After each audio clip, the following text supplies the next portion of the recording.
Alright guys, it's in my garage, it's like 100 degrees, I think it's like 96. Contemplating life and why I do the things I do.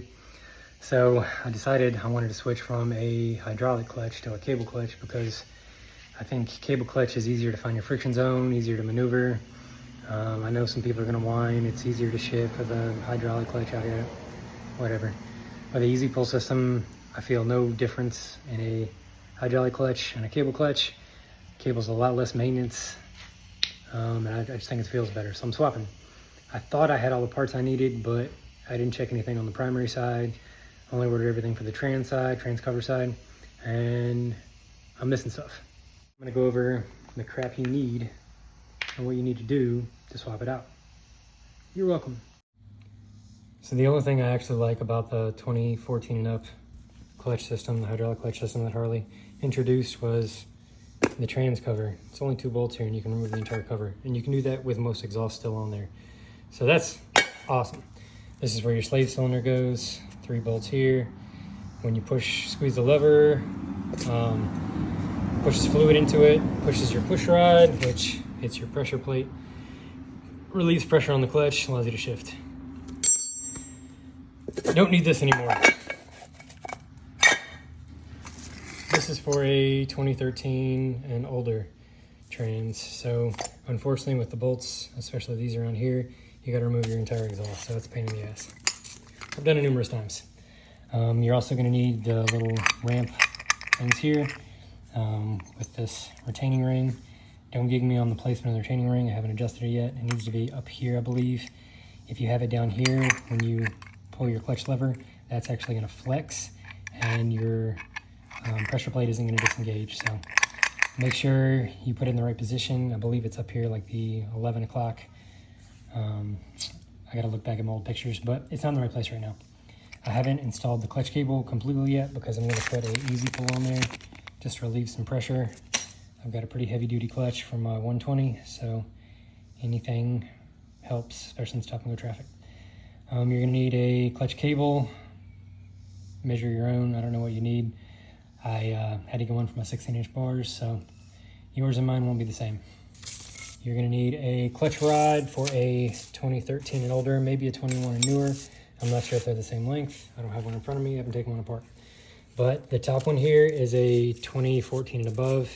See, it's about 4 inches longer here than the 2013 and below. That's because you have an adjustment screw that goes on the end of it. I don't have one, I have to order it. That slides, it screws into your pressure plate. So you're going to need your oil slinger, which goes on this end of your push rod. It goes right here inside the trans cover. Slings oil everywhere. When you engage it, as you can see, it pops out, pushes on that push rod, which will disengage your pressure plate, allowing you to shift. You're going to need a new gasket for your trans cover. You're going to need the perch, you're going to need the lever, clutch cable, and if you're like me, you're gonna need a flywheel. Yeah, good luck. On to the primary side, and this is what got me. I've never done this before, and I'm sure some of you haven't either, and this is why you're watching my video. So I didn't realize that the pressure plate for the 2014 and newer didn't have the adjustment screw on there and the flywheel. I've taken my primary off 3 or 4 times to powder coat or whatever else. I just never paid attention to it. You can't adjust a 2014 and newer like you can a 2013. All of the adjustment is in the lever. You can get an adjustable lever and that's it. So I have to order a new pressure plate.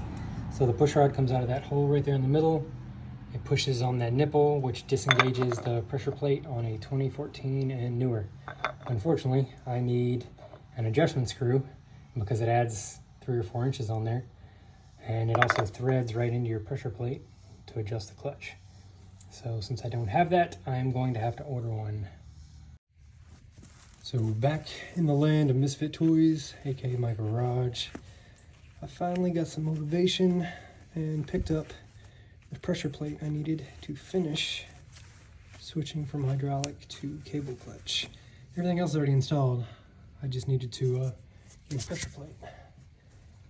And I found the one I wanted. And here it is. Barnett. Good to go. So I'm gonna be installing that today, inspecting everything. Compensator looks good. Chain tensioner looks good. All the teeth are still there. This motor was rebuilt about 5,000 miles ago, so look through the clutch plates, they still look good. Yeah, gonna put it in. Look.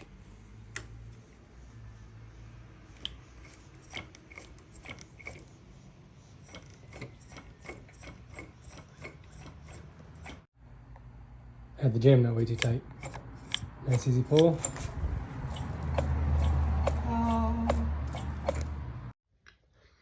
All right, guys, I finally finished my clutch from cable swap on my 2016 Road Glide. Came stock with a hydraulic clutch. I hated it. I don't like the way it feels. It's you squeeze, nothing. Oh, now we're gonna work, and gives you all that pressure like right at the end. It's not linear. You can't feel it. I like the linear feel. I like to be able to drop the clutch whenever I want, especially if you're doing wheelies or something. Just the aspect of the feel, and then the hand cramping. I had the heavy duty spring. I still have the spring. And the old pressure plate from the hydraulic clutch if anybody wants to buy one. I got the Screaming Eagle set up. It's pretty good. Withstood like 140 horsepower, 150 torque. So it's a good setup, but a lot of stop and go traffic, going into gates, on posts and everything. My hand just cramped up, so I wanted to get rid of it. I powder coated it, after I got it to Illusion Purple, and it leaked and it leaked and it leaked constantly. So I completely rebuilt the whole thing, and it still leaked occasionally, and it was cumbersome, so I got tired of it. So I finally finished the swap, and I mean, if you watch this much of the video, you should have seen everything you need, but I'm gonna cover it one more time because I did like 20 videos on this, bouncing back and forth, and if I lost you, I'm sorry, but I'm gonna cover it now. Please excuse the cleanliness of my bike. I have not washed it since April of 23, and it is now January of 24. It's been sitting in my garage. I'm embarrassed to say I did not ride it majority of the summer, so it's dirty. But I'm gonna go over everything top to bottom, trans side and primary side. So you're gonna need the lever for a 2013 and older, and I'm gonna say 2013 and older on all of it because I don't know if a 21 and up are the exact same parts. I assume they are, but I don't know, I haven't taken one apart.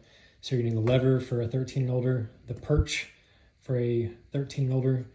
You're gonna need the pin here, but if you buy a perch off eBay, I think I bought this perch for like 13 bucks. And then the lever, I had some left over from my old Electric Glide.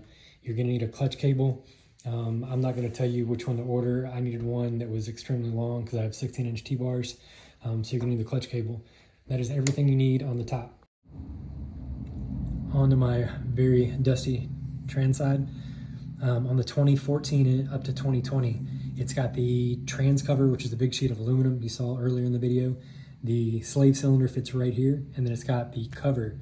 And the cover bolts up right here and right here. It's only 2 bolts, which is awesome because you don't have to take most exhausts off when you're doing any kind of maintenance or changing anything. Unfortunately, with the 2013 and older, you got to take it off because these bolts here at the bottom. So you need a 2014 and newer trans cover. You need the ramp, the ball. You need the little C retaining clip. Make sure the clip is oriented properly. If it's not oriented properly, when you go to shift, you put pressure on the clutch lever, the end of the C-clip is going to flex out, and then it's not going to put pressure on the pressure plate. So make sure it's oriented properly. I use an easy pull system. It was like 10 bucks off eBay. So I got the easy pull, the ramp, the balls, the C-clip, and a trans gasket, trans side cover gasket. All right, on to the primary side. Shameless plug to my powder coating business, Money Pit Garage. So the Barnett setup. Ooh, I don't want to drop it. It's hard to do one-handed. Shit. So the Barnett pressure plate, it came with a spacer here, and it came with 2 gaskets. I recommend using it because the little weights here on the pressure plate, centrifugal force pulls them out, and that puts pressure on the clutch discs. The harder you drive, the more force it pushes on them. And on my Screaming Eagle setup, when they pulled out, they did rub. They wore a little bit on the weights. Didn't damage anything, didn't damage the pressure plate, didn't damage the derby cover. But I did use a spacer just because I don't want that to happen again. So here's my Barnett pressure plate, and it has the adjustment screw here. So that is what I was missing initially when I started this whole project. I had never taken the primary off and paid attention to the different pressure plates on my 2016 Road Glide done work on a bunch of other twin cams, but this is the first time I'd gone, you know, a little in depth with my 2016. Hadn't realized that the hydraulic clutch, you know, had the different pressure plate. That's my bad, but I'm making this video so you guys don't make the same mistake. Hope it works.